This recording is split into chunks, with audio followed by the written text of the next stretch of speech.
What's going on, everybody, and welcome back to SoCal Exploring. My name is Scott, and you're watching the #1 stop for all things theme park related. Today we're talking about Shanghai Disneyland officially reopening and what this means for the U.S. parks. And U.S. parks, I mean Disneyland Park in California and Walt Disney World Resort over in Florida. Because there has been some new regulations that have been released. There has been some new news. I know that was repetitive. Sorry that I said that. But there has been news released that Dr. Pam Himmel, I'm sorry if I butchered that name, she is the Disney Parks Chief Medical Officer. She has set a structure up to open both of the U.S. parks in the near future. I want to talk about that, and I also want to talk about how I think Shanghai Disneyland is going to operate and how exactly they officially are saying they're going to operate, all in this video. So stay tuned, let's jump right into it. But before the video starts, make sure to check us out on Instagram at SoCal Exploring Media, on Twitter at SoCal Exploring. Subscribe if you're new here with those bell notifications on, and check out our podcast, the Keep Exploring Podcast and Horror Nights Unscripted, that you can find on Spotify or this YouTube channel. We also have an official merchandise store that you can visit by clicking the link in the descriptions, between shirts, decal stickers, tons of stuff on there. And if you want to donate $3 to our Buy Me a Coffee page a day, it helps us out to produce higher quality theme park content for you guys all. You don't have to, but if you want to, click the link down in the description. It's really easy, really simple, and you'll be featured in one of our next videos.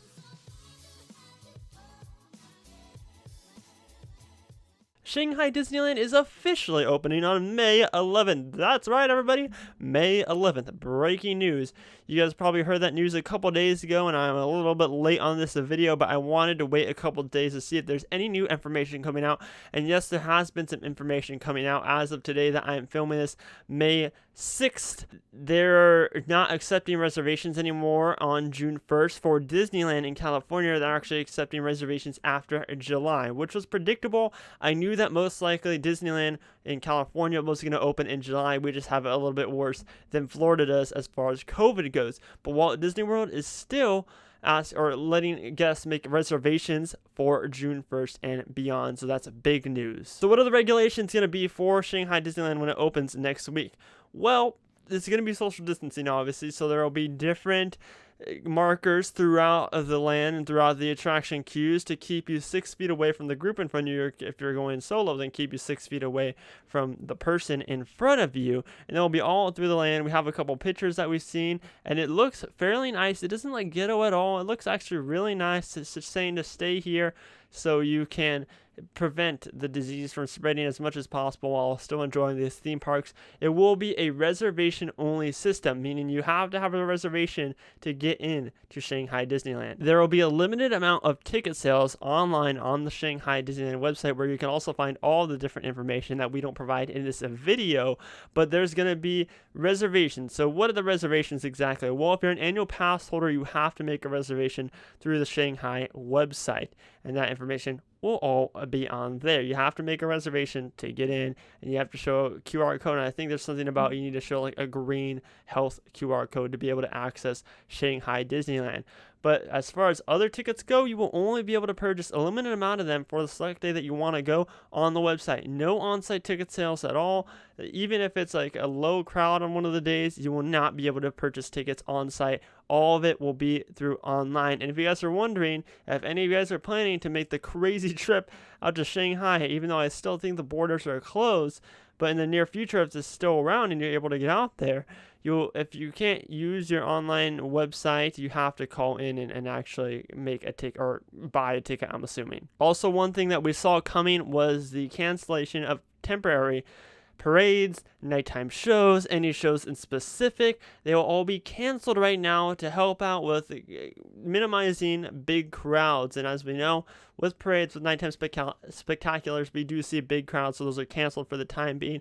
However, Shanghai Disneyland has come out and said most of the attractions will be operating when they open on May 11th with, like I said, social distancing markers through the queues. They'll also be using virtual queues. That will be interesting in Shanghai Disneyland. They'll also be doing temperature checks, which we all knew that was going to happen, where they see if they have over 100 degrees or whatever the degrees they required to be under. If you have it higher than the requirement, then you will not be allowed or permitted into the theme park. And if you have it lower, then you will be permitted into the theme park. And this is a simple, easy way. And of course, as most of us expected, you have to wear a mask. You have to wear a mask to get into Shanghai Disneyland. You just have to. That's one of the biggest things, is you're going to have to wear a mask, and it has to be Disney approved. Now, by Disney approved, I'm just assuming that they mean that something that covers both your mouth and nose efficiently. You can't just have it cover your mouth and be good to walk into Shanghai Disneyland. It has to cover both your mouth and your nose. Like I said, though, huge news, very exciting stuff. Obviously, we will not be able to get out to Shanghai Disneyland, but this is big, big news, and I'm excited that the Disney parks are slowly starting to reopen here and there, and this is the very first park out of all the Disney parks to open. I'm assuming, my prediction is that we will probably see Paris up next. We're probably going to see Paris, I'm assuming, up next to open up, or Euro Disney for all you old-time Disney historians. But enough of the parks overseas. Let's talk about the parks in the U.S. because, as most of you viewers know, that is the two parks and resorts that you guys want to hear about the most. Now, Dr. Pam came out and released this message to everybody saying her plans to open the parks in the U.S. So we're going to go through each section and read them, and I'll give you my thoughts on that. First topic is phased reopening. We're looking at all of our locations and how to best begin to the reopening process, including a gradual reopening or partial reopening of certain locations. For example, the opening of retail and dining locations prior to the opening of our theme parks. And what does she mean like that? Well, she means they're going to open Downtown Disney and Disney Springs before actually opening up the theme parks.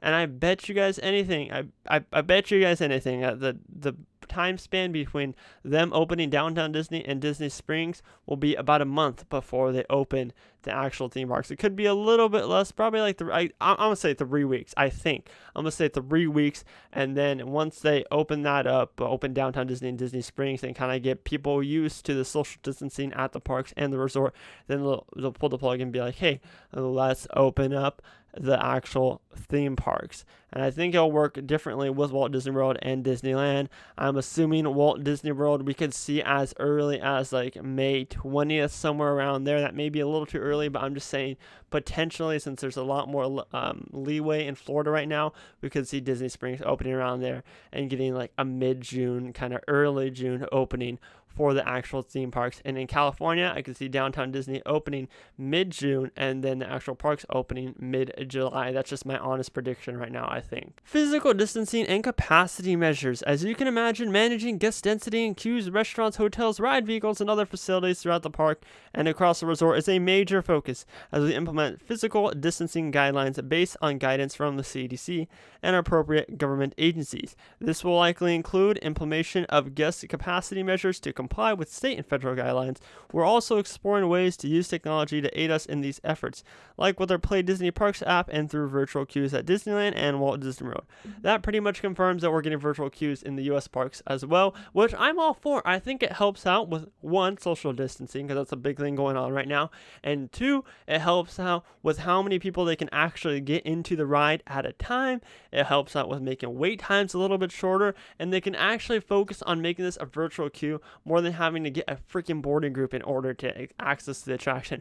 Hopefully by the time the parks open back up, the Rise of the Resistance boarding groups will be gone and it'll only be a virtual queues, but that's for another video's topic. I'm just really excited that they're actually going to implement virtual queues. I think it's right for Disney, and I think that they'll still have standby queues. It's just like they mainly want to focus on the virtual queue thing. Cleanliness and sanitization. I don't know how to say that word properly, so I'm sorry. We're planning to increase cleaning and disinfection, determining where that should take place, for example, in high traffic areas, and clean products and processes we'll use. Now, as far as this goes, they're probably going to be wiping down, like, their janitorial team. They're probably going to be working super, super hard to sanitize everything. I'm sure the cashiers are going to be sanitizing everything after every purchase. And Disney, their first thing is they want to make us guests feel safe. And that's one of the biggest things that we saw that was going to happen was the process of sanitizing everything and cleanliness. And honestly, we're going to see a super sparkly clean Disneyland Resort and Walt Disney World Resort when it opens back up. Screening and prevention support will follow guidance from the government and the medical community regarding enhanced screening procedures and prevention measures, including those related to personal protective equipment, such as face coverings. Some measures, like adding hand sanitizers and hand washing stations across our resorts, have already been implemented. So that's right. When the resorts were first realizing that they needed to do something about COVID, they actually put in tons and tons of hand sanitizer stations throughout the park. So that's good. I'm assuming they'll still be there, just with a couple more at every single ride and every single attraction, as well as the exits of those attractions. I think it's good. I think it's a healthy practice, and I think it will definitely help from preventing this disease spreading at the theme parks. And last is cast training. We're further emphasizing our strong culture of health and safety among all our cast members, and we'll continue to provide new training and reinforcement as we get closer to reopening.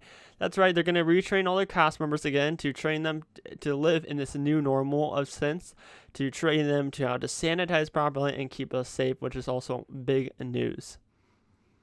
And of course, you'll have to wear a mask in both theme parks, or both resorts, both the Walt Disney World Resort and the Disneyland Resort, when visiting these theme parks. But why is this exciting news? Well, Disney officially has a plan. Disney was kind of staying quiet out of all the theme parks. Like, a lot of these theme parks were sending out surveys and everything, but the Walt Disney Company was the one staying quiet on what they were going to do and what they were planning to do.